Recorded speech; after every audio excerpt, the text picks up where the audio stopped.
Oh. This is actually crazy. Oh. What? That honestly can't be real. Took me a while, but I found it. So this is the Revlon Oil Control on the go, and it's so cute and tiny. It has this nice little like clear top so you can cover it. And I expected this to be a sponge, but it's a rock. Isn't that so weird? Okay, I'm ready.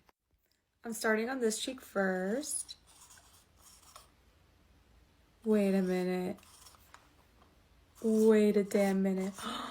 Did you guys see that? Wait, what? I'm so confused. Where was this in my entire life? Oh my god. Okay, I'm gonna do the forehead because that's where I'm most oily, so let's see.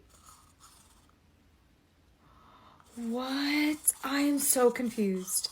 I'm so confused how this works. Oh my god, this is amazing. I'm so